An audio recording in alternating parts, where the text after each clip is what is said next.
Well, it finally happened. The FTC has sued Microsoft over their plans to buy Activision Blizzard for $68.7 billion, and this is going to stop that acquisition, at least for the time being. On the Federal Trade Commission's government website, the official statement and reasoning reads, "The Federal Trade Commission is seeking to block technology giant Microsoft Corporation from acquiring leading video game developer Activision Blizzard Incorporated and its blockbuster gaming franchises such as Call of Duty, alleging that the $69 billion deal, Microsoft's largest ever and largest ever in the video game industry, would enable Microsoft to suppress competitors to its Xbox gaming consoles and its rapidly growing subscription content and cloud gaming business." Citing Microsoft's acquisition of Bethesda and their decision to make Starfield and Redfall exclusive titles as an example, the statement continues, "Microsoft has already shown that it can and will withhold content from its gaming rivals." That's according to Holly Vidova, director of the FTC's Bureau of Competition. She continued, "Today, we seek to stop Microsoft from gaining control over a leading independent game studio and using it to harm competition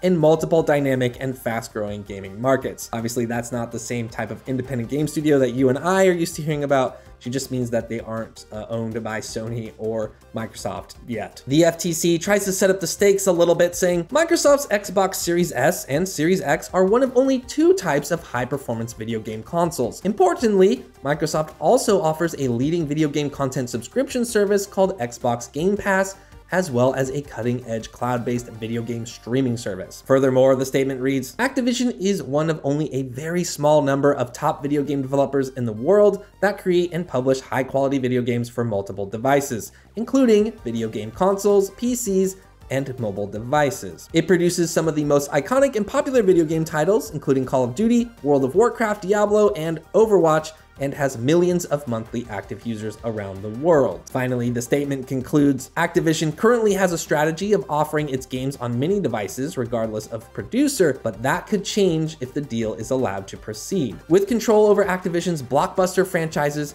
Microsoft would have both the means and motive to harm competition by manipulating Activision's pricing, degrading Activision's game quality or player experience on rival consoles and gaming services, changing the terms and timing of access to Activision's content, or withholding content from competitors entirely, resulting in harm to consumers." Of course, Microsoft and Xbox have been bending over backwards for the last few months, trying to convince regulators, Sony, and the rest of the world that they have no intention of doing any of those things, basically saying they plan to do the same thing with Call of Duty that they have done with Minecraft, which remains multi-platform. Microsoft even got Nintendo to sign a 10-year agreement to that effect in regards to Call of Duty. The contract was also extended to Valve, who runs Steam, easily the biggest game distribution platform in the world. But Valve boss Gabe Newell said he didn't feel the need to sign it because he doesn't believe in locking game developers into Steam as a platform. He trusts the team at Xbox to do what they say, and he also sees a lot of motivations for Microsoft to keep Call of Duty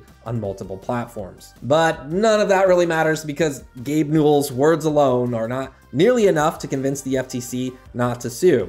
Also, PlayStation has been rallying super hard to get the FTC and other regulators to investigate the acquisition more thoroughly, presumably in hopes that the deal gets stopped or that it has to make major concessions that would more greatly benefit PlayStation. We really won't know how all of this shakes out till it hits the courtroom. If the FTC wins the lawsuit, the acquisition could be stopped dead in its tracks. If Microsoft wins, then it could carry on. Then there's always a chance that either way, the deal is allowed to go on, but only, again, if Microsoft makes some major concessions. Basically, the FTC will need to prove that anti-competitive law is, or will be violated if this deal goes through. For my quick 2 cents, obviously, this is the worst possible case for Microsoft, and they didn't want any of this to go to court in any way, shape, or form in any country, but here we are. However, if this is the framing and these are the arguments that the FTC is going to use going to court, I think they might have an uphill battle on their hands, mostly because I think some of the statements in here indicate kind of a lack of understanding how some of this stuff works. I think also some of the arguments around like Microsoft could potentially make the other versions of the game run worse on other platforms. I think they'd get eaten alive if they were to do that. You could argue that maybe they try to do it secretly, but I think that's probably not a very good strategy, especially if you're going to keep a game multi-platform. You're doing that so you can reach the largest audiences possible,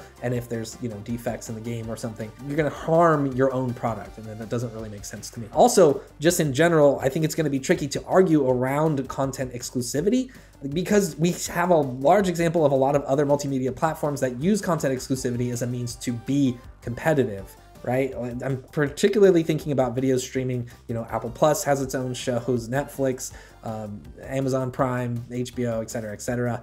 And I understand the argument that Call of Duty is so big that, you know, by Xbox owning and potentially making it exclusive, it could affect gamers' choices to go to one platform over the other. But I don't think Call of Duty is so big that it has a stranglehold on the entire industry, right? And I also think this framing completely rules out the crossover between PC gaming and console gaming. Like, just because you can't get a game on PlayStation, it doesn't mean that like PlayStation players who have a PC couldn't get that game on PC, right? Like it kind of eliminates that weird crossover there. And I think that's going to be a weird thing to argue in court to kind of make it defensible.